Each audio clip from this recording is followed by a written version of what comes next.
Welcome to Sacrilegious Discourse. For this is what the Sovereign Lord says. Why do you need prophets to tell people who you are and what you want? If you can justify everything that the God of the Bible has done, then you can justify any of your behavior. A lot of this mentality is trickling into what is now mainstream right-wing Christianity. I am capable of empathy greater than this God of the Bible. This is a Bible that they tell kids. This is the good Lord. This is the good book. He is fantasizing about murder, mass murder. Head over to sacrilegiousdiscourse.com right now to find out how to leave us a review or support us on Patreon.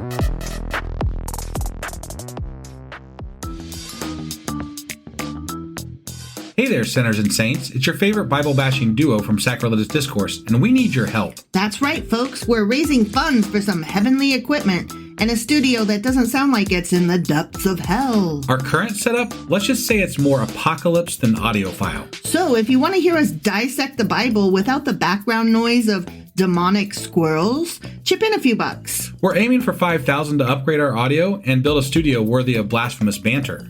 Donate today and help us spread the good word of atheism. You can find a link right on our homepage, sacrilegiousdiscourse.com. Every dollar counts. Even if it's from your collection plate.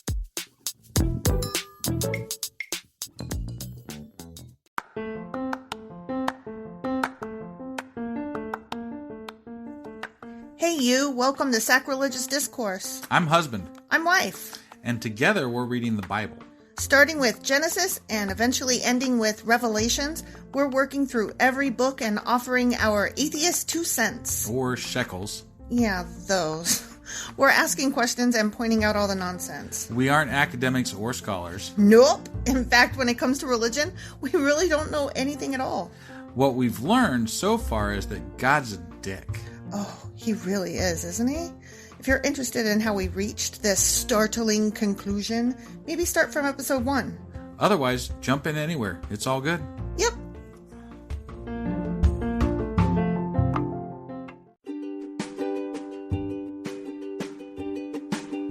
Hey wife, did you know that Anchor is sponsoring our show? Really? Don't we use Anchor to distribute our podcast on Spotify and Apple Podcasts? Yeah, and we are on just about every other platform available as well, thanks to them. Why do we use Anchor as our podcasting service? Well, they make editing and distributing our show a breeze.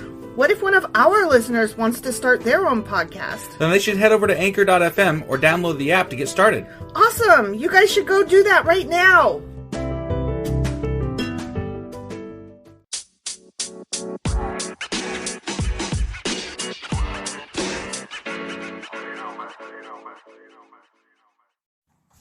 Husband. Wife. What is that background noise? That is a lawnmower that our neighbor is mowing their lawn with. Why are they doing that? Jesus, it's not even really springy summer yet. But it is. We just had the official beginning of spring, so it is actually spring. But I mean, it was very recent that we had snow on the ground, so this is bullshit. Well, you know what? We could solve this problem. You know how? How? Well, we have a donate button on our podcast. Are you really doing that? Oh my God, you're an idiot. Well, we need like a soundproof podcast room with like all the stuff and like, you know. A stereo setup? Hell yeah. Okay, but I got a better way for people to help us out too. Oh, what is that? We just got a website and it's sacrilegiousdiscourse.com. That is really smart. Who came up with that title? I mean, we kind of did. Oh yeah. Anyway, we have stuff for sale there, and it's like a bunch of like atheist stuff and like fun, you know, funny God shit and science. Stuff like that. Science stuff Pro-science. too. Yeah, Darwin, you know, all that kind of crap. Woohoo! And maybe eventually we'll even design our own shit. But that would be awesome. anything you buy from there will help us out and, you know, get us that much closer to our podcasty room. Podcasty room? Yeah. Is that the technical term? Yes, podcasty room is the technical term. All right, but I really wish these bastards would stop mowing all the time, though. They're always mowing. They're always mowing. Remember when I just don't give that much of a shit about my lawn. Remember that last house that we bought before this house that we bought? In the other house that we bought? And shut up. that we don't have anymore. So I don't want people to think we have two houses. Yeah, no, I gotcha. We don't have two houses. We don't have two houses. No, it was just a different house we used to live in. Right. And remember our neighbors? They would like always be building stuff in their backyard. Yeah, do you remember, I remember that? that. They were always building. Yeah. And then we thought it would be better because nobody builds here, but instead they always mow. They always mow. They're always mowing. I'm not kidding. You know, we've talked about mowing way too long here. All right, sorry. Do you remember what happened last time? I mean, it feels like we're still talking about Moses and Aaron and shit. And it feels like maybe he went up the mountain for the second time and then came back down. It wasn't the second time. It was like the zillionth time. Whatever. He goes up and down that goddamn mountain too much. That's what I'm getting at. He needs a pair of them Satan shoes. Right? Yeah. No, you guys should look up Satan shoes because, like, it's a thing. It's a thing. Little Nas X and Nike. There's, like, and blood in the shoes and in stuff. the air pocket. In the air pocket. It's awesome. I mean, you can get your own pair for, like, $1,100, but I think they sold out. So yeah, because he only they're probably made, like on eBay for like $20,000. He only made 666 yeah. of them. That's So pretty sweet. they're weird collector item things. Yeah. Also, last time you got really up in arms about milk. I did, but you got some for me, so I'm happy now. Yeah, and I also got you the carnation breakfast mix I that know. you requested. I'm very happy about that. Yay! What the hell are we talking about today? Oh, we are going to talk about Exodus chapters 35 and 36. Sounds like a plan. Let's do this. Okay.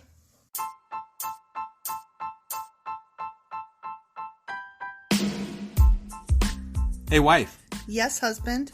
Did you know that we are now on Patreon? Yes, because you told me, but also, no, tell me more. So we're on Patreon now. Are we? We are, and our supporters can go there and support us, and we have multiple levels all the way up to You Killed God. That sounds really drastic and escalated quickly-ish. Well, no, there's multiple levels before there, so it escalates on a sliding scale of, cheap to not cheap. Oh. But, we can definitely use any amount, so, like, any support is always appreciated.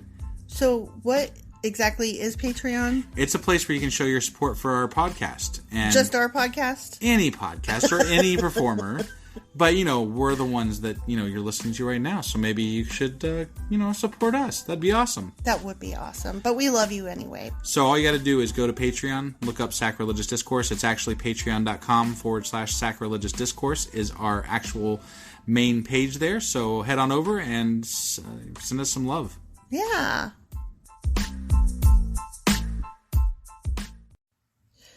Exodus chapter 35. All right. Regulations for the Sabbath, because that's what we want, more rules. Regulators, mount up. No, what is that from? It's from a 80s or 90s rap song. Really? It is, yeah.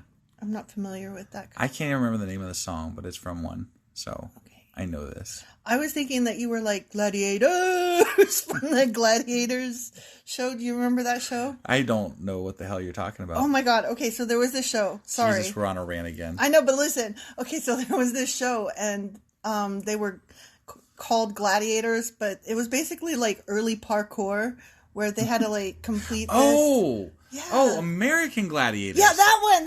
Oh, when you said Gladiators, I was thinking like Conan the Barbarian or something, like some 3 a.m. show that was on. No.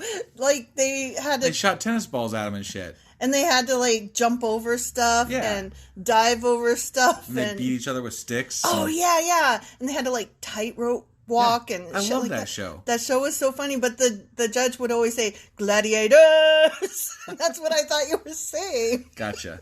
Nope, not what I was saying. Okay, never mind. All right. Okay, regulators. Then Moses called together the whole community of Israel and told them, "These are the instructions the Lord has commanded you to follow. You have 6 days each week for your ordinary work, but the seventh day must be a Sabbath day of complete rest, a holy day dedicated to the Lord." For the 900th time. I was going to say, I feel like we've done this in our planner already. It's hard to comment on this shit when they just keep repeating themselves. Again. Because I'm I can't even use the same jokes or whatever. I can't comment the same way because it sounds stupid. There's this thing called block scheduling, and we already did it. Yeah, right? Anyone who works on that day must be put to death. Or not. I mean, they said that they were going to be, what was the other word they used? They said that they were going to be like cast out. I bet it depends on how many shekels you have. I bet it depends on shekels, and if you're a man or a woman, and if you're a slave or a servant or an owner, and I bet it depends on God's mood that day. Or who was writing the Bible that day. Yeah. You must not even light a fire in any of your homes on the Sabbath. That's some bullshit. What if it's like 20 below zero? I guess fuck you. Jesus, you're going to freeze to death just to fucking honor God? Fuck that. Well, I mean, wouldn't you if you... Seriously. I suppose if the alternative was death, yeah, but dude sucks, okay? He fucking sucks. Like, seriously though, honestly, like, I know under today's thing, yeah, I'm absolutely going to turn on the heater because I don't give a fuck. Right. But if you lived back then and it was for reals, God was going to kill you, or your community members were going to kill you. Do you know that there is a lot of, like, Jewish people have a lot of workarounds to get around the laws set up by the Bible? Do they really? Yeah, I forget what they call it, but like they have machines and stuff that will do certain things to help them disobey the Bible without dying. So loopholes. Or loopholes, yeah. So like we don't light a fire on the Sabbath. We light it 2 seconds. We set our thermostat. We set it 2 seconds before the Sabbath. right. Yeah, or something. Doesn't that kind of miss the point of... I mean, that's what I always thought. But I mean, I think it's interesting that because the Bible is so... ridiculous that they had to set up loopholes so that they could, do the things that needed to be done. Technically, I'm still obeying. Like... Okay, if you are really close with God in your heart, do you really think he doesn't know that you're being sneaky? I mean, right? That's how it feels to me. Because you're like blinking your eyelashes all innocent and you're like, what? I didn't do it. I totally It was obeyed. that machine. I obeyed you. I just did this thing the other day. Yeah. And then it went and did it that day. It can't be helped. What? Israel to bring an offering. It's the next section. Okay. Then Moses said to the whole community of Israel, "This is what the Lord has commanded. Take a sacred offering for the Lord. Let those with generous hearts present the following gifts to the Lord." Oh, good. Only those with generous hearts. I don't have a generous heart. If you don't have a generous heart, just, whatever. Stay it's home. Yeah. It's all good. That would be me. Yeah. Just kidding. I have a generous heart, but... Not when it comes to giving, random people money for God shit. Yeah, gold, silver, and bronze. Okay, that sounds legit. Blue, purple, and... They need to get something to make those fucking altars and shit. Well, that's true. I mean... That's very important. Right? Not. Blue, purple, and scarlet thread. See, these are all the things they need to make the shit. Fine linen and goat hair for cloth. I'm telling you, they're collecting shit to make the fucking ark. Yeah. Tanned ram skins and fine goat skin leather. Acacia wood. Olive oil for the lamps. See? Oh my God, this is ridiculous. It's a fucking shopping list. Yeah. You need to make this. By the by, does anybody have spices for the anointing oil and the fragrant incense? Literally. That's what they're, yeah. Yeah. So, yeah, okay. Onyx stones and other gemstones to be set in the ephod and the priest's chest piece. Oh, so this is literally a shopping list. This is literally a shopping list. Okay, next section. We need to Instacart this shit up here, guys. I know, right? Oh, this would change everything if we were like obeying this stuff and like having to order this stuff now. Right. That's hilarious. The tabernacle articles. Come, all of you who are gifted craftsmen. Phew, that leaves me out. What if God imbued you with gifted craftsmanship? Back then, Then you wouldn't be left out. Then you'd be like, shit, I gotta do this crap. I guess. But it doesn't say put forth your best effort. Construct everything that the Lord has commanded. The tabernacle and its sacred tent, its covering, clasps, frames, crossboards, posts, and bases. The ark and its carrying poles, the ark's cover, the place of atonement, the inner curtain to shield the ark, the table, its carrying poles, and all its utensils, the bread of the presence for light, the lampstand, its accessories, the lamp cups, and the olive oil for lighting, the incense altar and its carrying poles, the anointing oil and fragrant incense, the curtain for the entrance of the tabernacle, the altar of burnt offering. This is a list of all the shit you're going to build. The bronze grating of the altar and its carrying poles and utensils, the wash basin with its stand, the curtains for the walls of the courtyard. Your face is falling. They already covered all this shit. It's just now they're listing it off without the details on how to build it. Remember all that shit I told you to build? Yeah, here's a whole list of it again. Here it is again. Build it.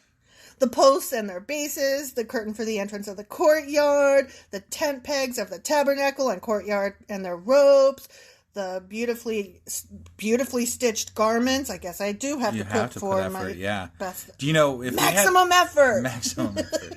You know, if we had a like a video of our recording, they would see all the eye rolls and all the head smashes and like oh my fucking gods. Your face slowly just lowering to the table. It melted into my hand and into the table, yeah. The beautifully stitched garments for the priest to wear while ministering to the holy place, in the holy place. Whatever. Words. Words. The sacred garments for Aaron the priest. Aaron's a priest now. Here's God listing off a whole list of things I got to build, and Aaron's in there, like he just gets a special mention because remember that time Aaron made a false idol, whatever. He's still a priest. They never called him out on that. No, not once. Not once. And the garments for his sons to wear as they minister as priests. Right. And all his descendants after that. Right, forever and ever. Right. Even though he's a dickbag. Right. The people bring the offering. It's another section. Okay. So the whole community of Israel left Moses and returned to their tents. All whose hearts were stirred and whose spirits were moved came and brought their sacred offerings to the Lord. Okay, now the last time that their hearts were not moved, they had to kill each other. So I'm betting all of their hearts were quite moved. So when they're like, hey, anybody whose hearts are stirred and moved, they're like, oh, shit. Here's all my gold. Here's everything. If it's not stirred and moved, we're going to fucking die. So let's just go get this shit. Yeah. Because I don't want to die. Yeah, I am very moved to survive. Yeah, I'm very, very moved. They brought all the materials needed for the tabernacle, for the performance of its rituals, and for the sacred garments. Both men and women came, both of them, all whose hearts were willing. I wonder what happened to those whose hearts were not willing. Death. Or those who didn't have anything to offer. Also death. Yeah, fuck the poor, right? I mean, I'm just going off of, history here. Right. I mean, we're still doing that. Like, did you hear about in Echo Park in California, the city decided that they wanted to beautify the lands, and so they totally said, homeless people, get off this. We need to beautify it. Oh, bye. Yeah. Yeah, awesome. I mean, where they're going to go is anybody's guess, but, who cares? Not there. We don't take care of our poor in this country. No, I know. No, fuck the poor. Yeah. Eat the rich, fuck the poor. Right. By the way, that's not how we feel. I'm just making fun of how shitty our country is. We need socialized medicine. We do need socialized medicine. Lots more social programs to help and encourage people to, survive. Yeah. That would be a good thing. I didn't anticipate getting political in this, but really, you just have to. How do you not? It's politics, and like when you say politics, religion's the next step, right? Like it's politics and religion. At this point, equal rights for everybody and common decency has become entwined with the right to do that, which is politics, and why you should do that, which is religion. Right. So, right. Yeah. So, Black Lives Matter, stop Asian hate. The end. All that. Yeah. Okay. They brought to the Lord their offerings of gold brooches. Oh, I'm sorry. Of gold. There's a dash that I missed. Dash. Of gold.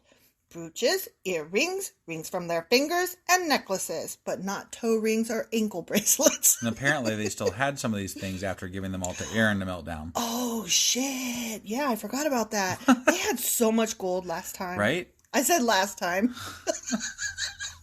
That other time. Yeah. That other time when that happened. Yeah. They presented gold objects of every kind as a special offering to the Lord. Maybe when they... Oh, no, because I was going to say maybe they melted that calf back down, but they did. They burned it and then they drank its ashes. Quote unquote burned it, yeah. Yeah. So maybe they sifted through their shit. This is to get some gold flecks, That was penance. Yeah. That was penance. Digging back through their shit. If you had a pound of gold in you, wouldn't you sift your shit? I would definitely scoop my poop. All those who owned the following items willingly brought them. Wait. All those who owned them willingly brought them.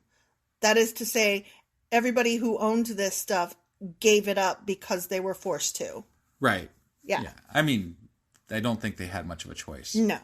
They were definitely moved. Right.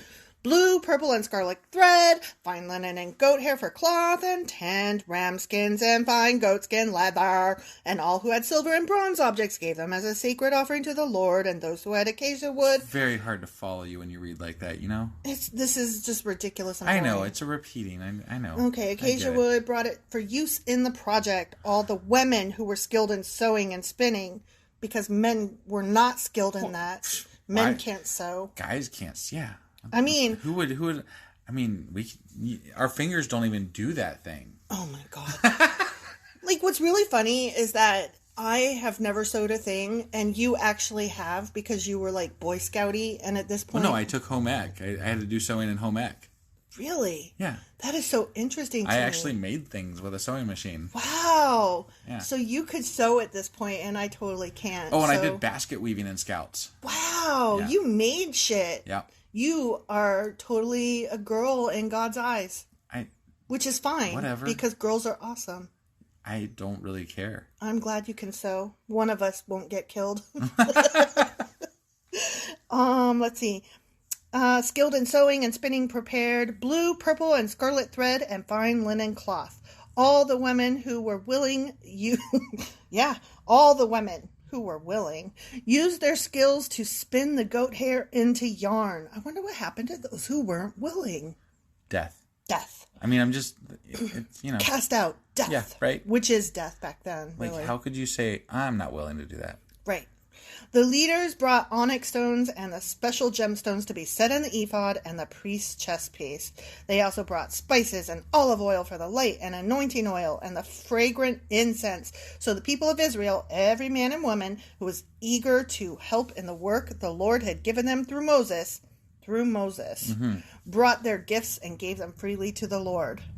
Could you imagine, like, you just be like, I am speaking totally for God. It's not that I want this fancy shit. I totally shun this fancy shit, but it's God that wants all of your riches and everything that you have. God wants me to wear this dress made of all of your golden shit. For my bro here, Aaron, you know. Yeah. I need it for him. It's not for me even. It's for Aaron. Yeah.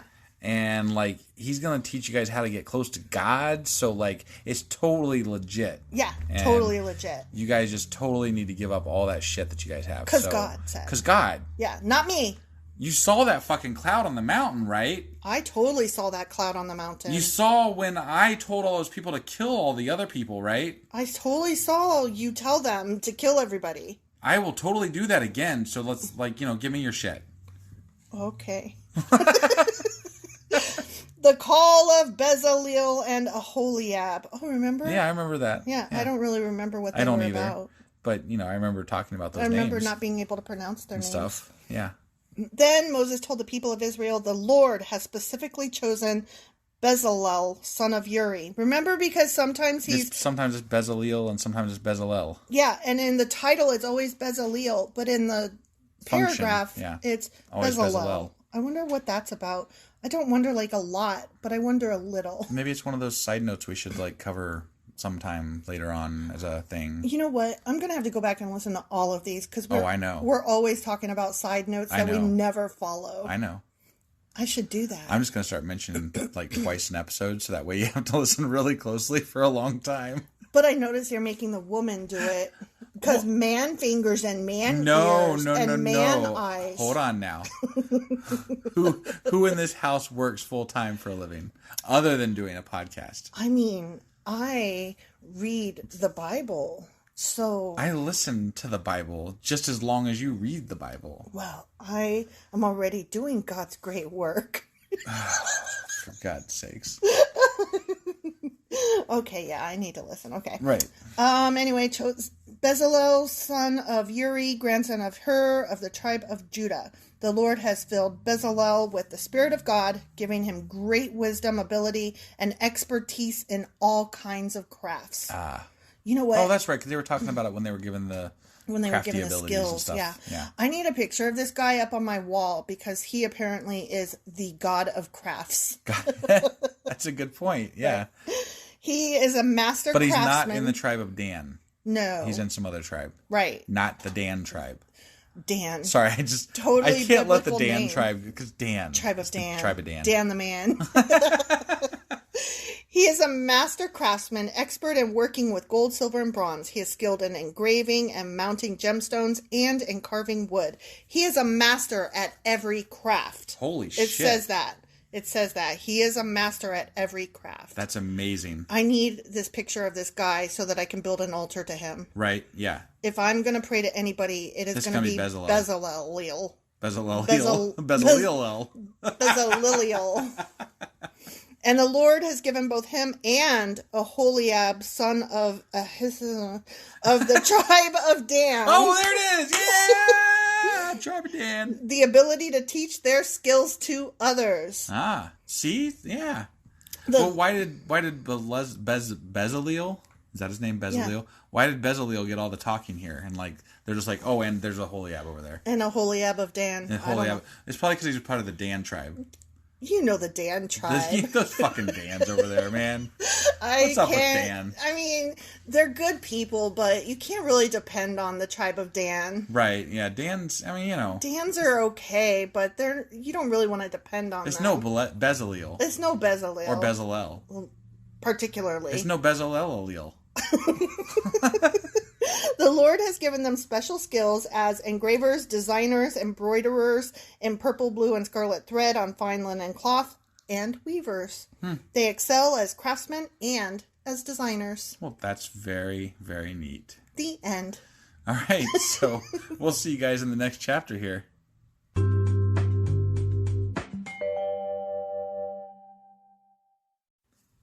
Okay, ready? Yeah. Exodus chapter 36. Is there something extra sneaky special about this version? No.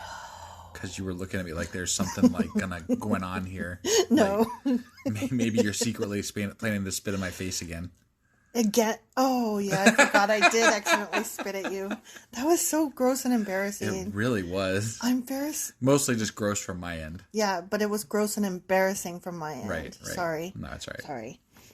Okay, Exodus chapter 36. The Lord has gifted Bezalel, Aholiab, and the other skilled craftsmen with wisdom and ability to perform any task involved in building the sanctuary. Let them construct and furnish the tabernacle just as the Lord has commanded. Yeah, because I sure as hell don't want to be in charge of that shit. Just think about it. He's a god. He could just snap his fingers and be like, and done. I know. It kind of pisses you off, right? Why can't you just, make this happen? I got to work at this. I mean, thanks for the skills, yo, but But it's I have to build this thing that I'm only building because you made me. And then when I'm done building it, what's it for? To worship you. Yeah. Wow. Okay. Thanks. Moses restrains the people from bringing gifts. What? What? That sounds interesting. Right. So, Moses summoned Bezalel and Aholiab and all the others who were specially gifted by the Lord and were eager to get to work. Moses gave them the materials donated by the people of Israel as sacred offerings for the completion of the sanctuary. But the people continued to bring additional gifts each morning. Oh, I hate it when people bring additional gifts each morning. Yeah. Finally, the craftsmen who were working on the sanctuary left their work. They went to Moses and reported, the people have given more than enough materials to complete the job the Lord has commanded us to do! ! They're complaining because they have too much. Well, I mean, I guess it's good on them. They're not embezzling, gold and stuff for themselves. But they're complaining. What? Was it in your fucking way? I mean, maybe. Well, you know what? They have to keep answering the door and dude, I'm building a fucking altar here. Leave me the fuck alone. I already got enough goddamn gold. They're like, Jesus. Can you don't? So Moses gave the command, and this message was sent throughout the camp. Men and women, Don't prepare any more gifts for the sanctuary. We have enough! Exclamation point. Like, because that needed to be said right? in the Bible. We have enough. And I'm going to report this in the Bible. I mean... Just so you know. You know, it just so you know, this happened. It doesn't seem extra important to the storyline here. It really doesn't. I'm wondering if there's some message I'm missing. Only donate just enough, never more. Yeah, because they didn't even spin it like, you know, they were so awesome for not stealing this gold from them and stuff. Yeah. They just pitched it as, we needed them to cut that shit off, so Moses told them to cut that shit off. Yeah. So that's pretty much it. It was so annoying, and then Moses was like, stop being annoying with your donating shit. Right. So the people stopped bringing their sacred offerings. They stopped that shit. Their contributions were more than enough to complete the whole project. That's awesome. Yeah. Okay, next section. Okay. The making of the tabernacle. I mean, so we had like the planning of the tabernacle, the blessing of the people to make the tabernacle, and then the list of things that they had to make, and then the bringing of the shit. And now we're finally going to make the tabernacle. Hell yeah. Can we be done with this now? Oh my God. I'm so excited about the tabernacle. Oh my God, I wish there was a recording of you. You're like beating your fists against each other. So ridiculous. The skilled craftsmen made 10 curtains of finely woven linen for the tabernacle. Oh my God, are they going to list off every fucking thing? Yeah. Oh my God, no. Then Bezalel decorated the curtains with blue, purple, and scarlet thread and with skillfully embroidered cherubim. And what are cherubim again? They're the angel-y fuckers. The baby angel-y fuckers. Yeah, that. Like the cupids. Yeah, I know. Except that in Supernatural, the cupids aren't cherubim. They're actual... Like, remember we were just watching an episode of Supernatural and they had to take the arrow from... one of the cupids? Yeah. Yeah. That cupid was not one of those squishy Victorian babies. No, they just look like a regular human being. It was just a person, angel. Yeah. Person. But I mean, you know, everybody's got their own interpretation on things that they've never fucking seen. That is true.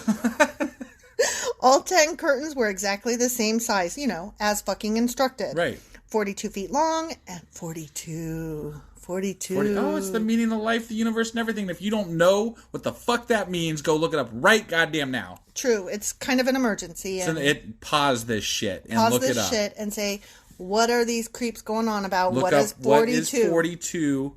I mean, and this shit about life, the universe, and like the meaning of life, the universe, and everything. Yeah. Look it up. You need to know. And then, you know, follow through on that shit. Yeah. Because it's important. It is important. Very. Yeah, I'm going to be very disappointed in you. Totally. Honestly, I'm disappointed if you don't know, but there's still hope for you. If you follow up, read it, and then be like, but yeah, you were right. You just told them it was a book. I was trying to be vague as fuck so that it makes them look it up, at least. I didn't say it was a book. You did. You said they got to read it. Oh.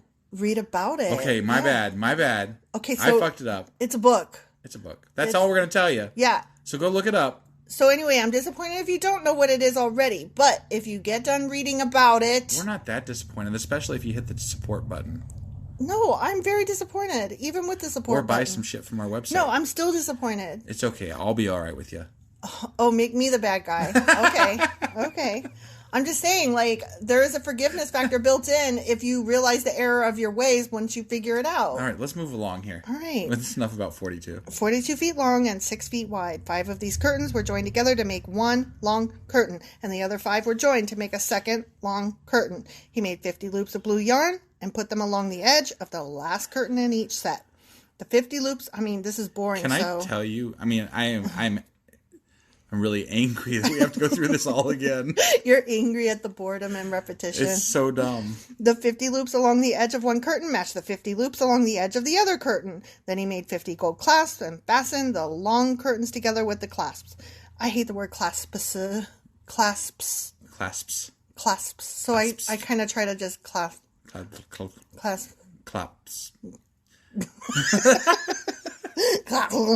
Okay. In this way, the tabernacle was made of one continuous piece, again, as instructed. Right. He made 11 curtains of goat hair cloth to serve as a tent covering the tabernacle. These 11 curtains were all exactly the same size, 45 feet long and 6 feet wide. Bezalel joined what? I think that if I was there editing the Bible, I could have made it a lot shorter. and maybe by doing so, a lot more digestible to your average person, because they cover the same exact shit like so many times, and it's so stupid. Right. But I mean, keep in mind, this was like supposed to be an oral story that was then written down later. So the more repetition, the more it sticks in people's heads. Maybe? Yeah, exactly. Okay. All right, I guess it's kind of like singing 99 bottles of beer on the wall, except and for 42 fucking threads of purple, blue, and gold on the wall. Yeah, shit like that. Exactly, it's exactly like that. Yeah. Bezalel joined 5 of these curtains together to make one long curtain, and the other 6 were joined to make a second long curtain. He made... I already read that. Sorry. Claspasa. Sorry. He completed the tent covering with a layer of tanned ram skins. Say that 10 times. Tanned ram skins. Tanned ram skins. Tanned ram skins. Tanned ram skins. Tanned ram skins. Whatever. It's hard to say. And a layer of fine goatskin leather. For the framework of the tabernacle, Bezalel constructed frames of acacia wood. Each frame was 15 feet high and 27 inches wide, with 2 pegs under each frame. All the frames were identical. He made 20 of these frames to support the curtains on the south side of the tabernacle. Like, I have to be honest, I can't even picture what this looks like, because I don't understand things like this. I don't really care what it looks like, honestly. You're very irritated. No, I mean, I've heard it described so many times now. Yeah. And I know there's a lot of purple, gold, and shit, and like bronze and silver, and there's like an arc thing that's got like ram's heads or something on it, and Cupid shit, and I don't fucking know, but there's like tents and stuff, and then they're gonna splatter blood on shit, and that is true. I don't really fucking care, because it doesn't matter, and it doesn't exist anymore. Well, that is true, or at least not to anybody's knowledge. True. We'll have to ask who are those people, the Illuminati or whatever, see if they know anything about this. Right. He also made 40 silver bases, 2 bases under each frame, with the pegs fitting securely into the bases. He screwed the screw. He hammered the nail. For the north side of the tabernacle, he made another 20 frames with their 40 silver bases, 2 bases under each frame. He made 6 frames for the rear, the west side of the tabernacle, along with 2 additional frames to reinforce the rear corners of the tabernacle. Tabernacle. Oh, how I missed that. These corner frames were matched at the bottom and firmly attached to the top with a single ring, forming a single corner unit. Both of these corner units were made the same way, so there were 8 frames in the rear of the tabernacle, set in 16 silver bases, 2 bases under each frame. You know what this feels like? This feels like one of those YouTube videos where it's like a how-to, only the person that's telling it is really fucking boring, because they're like giving every goddamn detail about it. Like, screw this to the right, and it's like, it's not got any like flash to it, and they're not like skipping ahead to the good shit. It's the early days of YouTube. It's the early days of good YouTube. They're like, this is how you actually do it in a fucking 5-hour video. So yeah, like, and they don't do the fast forward thing. Oh God. Then he made crossbars of acacia wood to link the frames, 5 crossbars for the north side of the tabernacle and 5 for the south side. He also made 5 crossbars for the rear of the tabernacle, which faced west. Very important. Faced west. Yeah. He made the middle crossbar to attach halfway up the frames. It ran all the way from one end of the tabernacle to the other. He overlaid the frames with gold and made gold rings to hold the crossbars. Then he overlaid the crossbars with gold as well. You know, gold is one of the softest metals. Like, it doesn't strike me that it would be very solidly built with all this gold. It sure isn't concrete. Right? Well, I mean, I'm just saying, like, there could But it's also the heaviest metal, isn't it? Isn't it supposed to be super heavy or whatever? I don't think so. I don't know. I thought gold was heavy. What do I know? Shit, I do know it's like one of the softest metals, so. No, I know it's soft, but I thought it was soft and heavy. I don't know. I thought that's what made it cool. I know mercury's heavy. Is it? Yeah. Mercury's red. Mercury is silver. I thought mercury was red. Well, it's in the... No, that's the... You're thinking of a thermometer where they've got the red thing on the one side. Yeah. The silver stuff is the stuff that goes up, and you got to mark it by the red stuff. Yeah, you're right. I'm sorry. Yeah. Yeah. Right. What do I know? Apparently not much. Apparently. For the side of the tabernacle, Bezalel made a special curtain of finely woven linen. He decorated it with blue, purple, and scarlet thread and with skillfully embroidered cherubim. For the curtain, he made 4 posts of acacia wood and 4 gold hooks. He overlaid the posts with gold and set them in 4 silver bases. Then he made another curtain for the entrance to the sacred tent. He made it of finely woven linen and embroidered it with exquisite designs using blue, purple, and scarlet thread. Was it blue, purple, and scarlet? It was blue, purple, and scarlet. Are you sure? I mean, I'm not quite certain. I could double check. I could go back and reread the entire thing 100 times. Blue, purple, scarlet. Blue, purple, scarlet. This curtain was hung on gold hooks attached to 5 posts. The posts with their decorated tops and hooks were overlaid with gold, and the 5 bases were cast from bronze. The end. Thank God. I have nothing here to add. I really don't either. My work here is done. I guess we'll just see you guys, next time. I mean... Which will be next week. Next week, we'll be talking about furnishing that shit. Seriously? Yeah. You shouldn't even told people that. I'm sorry. Like, they're just going to be like, okay, we're going to skip next week, and then we'll see you guys in a couple weeks. They don't know. Maybe I'm going to talk about my couch. It could be like the best furnishing podcast ever of the Bible's tabernacle. Tabernacle. We'll see you guys next week. For Exodus chapters 37 and 38. Yeah, that. Bye. Bye.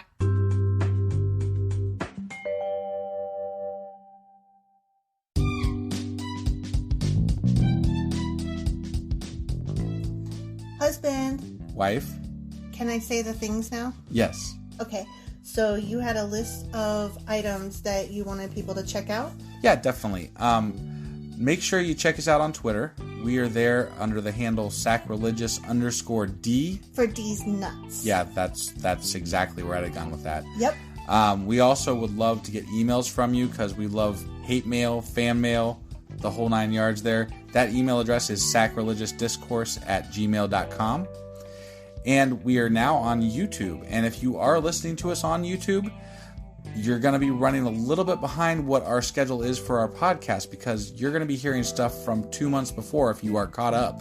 You're in the past. You're in the past. So you should join us on our podcasting apps that are available. So like you can catch us on Apple Podcasts, Google Podcasts, Spotify. I'm on Castbox. Yeah, my wife's special. She's on Castbox. I like Castbox. And then on any of the things that you're on, we always would love it if you would like and subscribe. That helps us out so much. So yeah, do those things. Do those things, and we will see you guys next week. Sure we will. It's on Thursdays. Yeah, that. Okay, bye.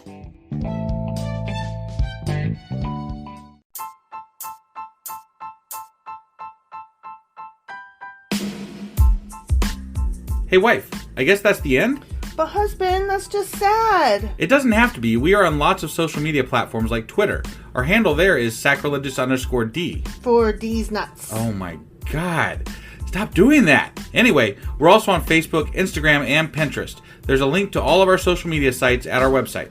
Ooh, we have a website? Yeah, it's sacrilegiousdiscourse.com, where you can also find a link to our merch shop. We have a merch shop? Yep, we have podcast-themed clothing, mugs, notebooks, and more, as well as an atheist and science-themed products. Wow, our fans should really go check that out right now. Definitely. They can get in touch with us by sending an email to sacrilegiousdiscourse@gmail.com. But before they do that, we could really use some help. Oh yeah? With what? Well, it's not free running the podcast, and we need some financial support in order to get better equipment, which will free up time so we can concentrate on our podcast and our fans. Okay, so what should they do? Head over to patreon.com/sacrilegiousdiscourse and sign up as a contributor on our podcast. Supporters there receive additional bi-weekly episodes that we record just for our Patreon members for as little as $2 a month. Also, we'd really appreciate it if you would like and subscribe on whatever platform you're using. And Apple Podcast reviews help us out tremendously. Like and subscribe. Leave an Apple review. Join us on Twitter. Support us on Patreon. That's a lot of instructions. Don't forget to say thanks. Thanks. Okay, bye.